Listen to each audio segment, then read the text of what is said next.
go in, ask for the purple car, and then they go, well, we don't have a purple car. Go, well, find one. I want to pay you too little for it. Good morning, Father. Well, good morning, son. It is so good to see you again. Yeah, no, it is. This is really pleasant. I'm enjoying spending this time with you right now in this moment. Yes, thank you. Me as well. So before we hop in, let's do a quick shout out for our continued sponsor, Find the Best Part.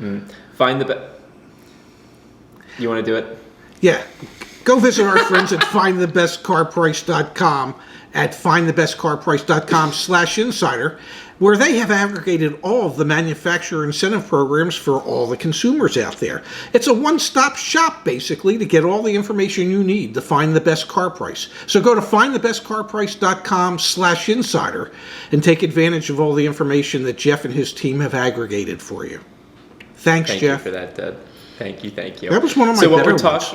No, that one was like very strong. Yeah. I like that. I almost used my radio voice.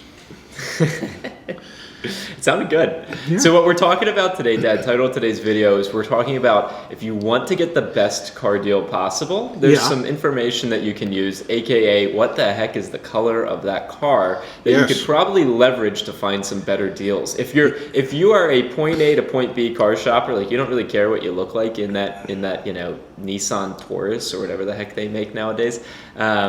I don't even know if that's a car, but there's specific colors you can get that'll help you get a discount on that vehicle. Yeah, purple. And that was the video. So there you go. Thank you very much. And we owe it all to Oprah from when she was in the movie The Color Purple. Okay? It's just that simple. Go in, ask for the purple car, and then they go, well, we don't have a purple car. Go, well, find one. I want to pay you too little for it. Really, it's pretty much, when it comes to car colors out there, it's pretty much a black and white world. The two most popular colors on cars are surprisingly black and white.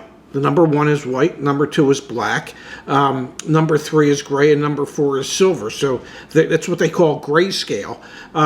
So I'm not real good at math, but it's about 70% of all the vehicles sold are either white, black, gray, or silver.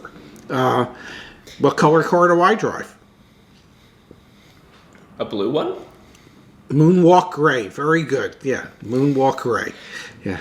So it is important, and we'll link it down in the description below. So IC Cars, by now, if you've watched any of our videos, you know we really like the research that they put out. And so they did this study on the most popular car colors. And I think it is important, though, that we hit on this, Dad. So since the four colors that you just said are the most popular in terms of the inventory that's out there, that's also reflective of what consumers end up wanting to buy, you and me, right? Like I had a black car, you have a Moonwalk gray car. Most people drive a car that's one of these four colors. Yes. And so when you do see people that are driving, maybe like a orange or a gold or a yellow or a purple car, which make up not even a percent, or a percent of the inventory that are out there, those represent opportunities where you can obviously, find, not necessarily you're going to get a bigger discount off of the advertised price. It's simply that the advertised price is already going to be lower than the similar advertised price of the same vehicle if it were white, for example. Well, you're going to get a better deal. And the reason you're going to get a better deal is because more than likely, one of those colors has sat on the lot longer than other colors. I used to go through it every year at the end of a model year run with the cars that were left over. They were the least popular colors, but you have to have them because there's somebody that's going to walk in and go, I'll only take a yellow car. Well, you got to have at least one, maybe two. And, well, that second one becomes a burden. It becomes the albatross at that dealership because it's just going to sit on the lot. So, yes, if you're willing to look at the more unusual colors, typically those cars sit longer than others. So the dealership is more motivated to get rid of them for two reasons. One, it's costing them money to have it sit there, and two, they know the likelihood of somebody else coming in and saying, I would entertain that color. Well, they might be looking at another 150 days from now. Let's figure out how we can make that deal, folks. Yeah, really, definitely. Yeah, I mean, dealerships know which colors don't sell, and when they have a fish on the line that's interested in that color, they've got to figure out how to reel that fish in. And typically, what most salespeople and what most dealerships do is they don't sell the exclusivity of that color. They sell, I can save you a lot more money if you were to buy that car, because salespeople just think it's the deal that people are after, and most people are after a deal, but if you can give them other reasons why they should buy that car or that color, that might actually work as well. But most dealership personnel are too lazy for that, so let's cut to the chase. I can save you a lot of money on that yellow car. I did find the research interesting that they broke it down by state, and so you can start to think, like, if you're in Vermont, most people still drive a black, white, gray, or silver car, but out of all 50 states, that's where the largest portion, 30% of people, drive a color that isn't black, white, gray, or silver. And so you can start to see this disparity across the 50 states. So, like, for example, if you're in California and you find a purple car, you're going to get an even better deal than if you were in Vermont and you found that same purple car. And so this is obviously regionalized. And it is interesting that Hawaii is last on that list, but it just makes sense, right? Because it's so difficult to get cars onto that island. Why would we possibly send, a gold, a Nissan Maxima or Nissan Altima or something like that to Hawaii? It's like, you just send or stock the inventory with what's most popular. Yeah, absolutely. And I can tell you from, when we lived in Arizona, the exterior color of the car was really important there.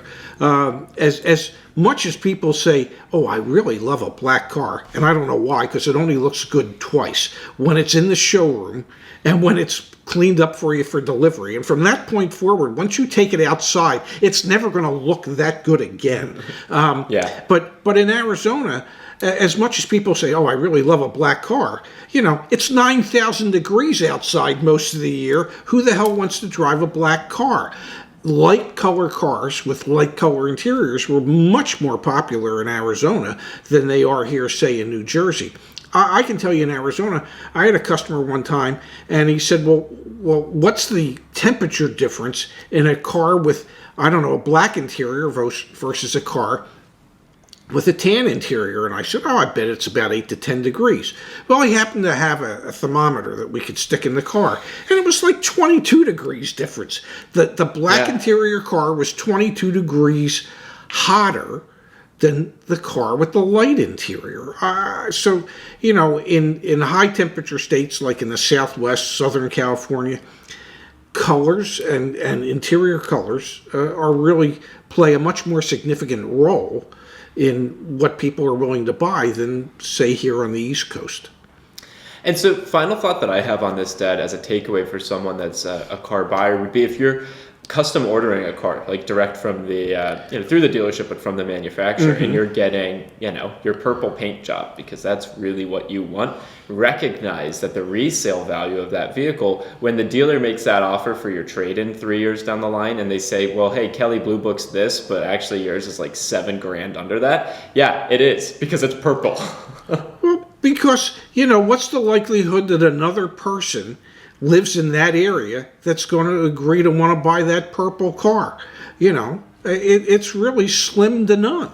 So if you trade an odd color car, you're pretty much saying when you trade it, I'm going to end up sitting on this car longer than I would like. And I know, even if I have a 60 or a 90-day turn policy, I know I'm going to take it in the shorts when I take it to the auction to get rid of it. So I need to factor that in to the trade amount, trade allowance for the vehicle, or the actual cash value of the vehicle when I'm appraising the car.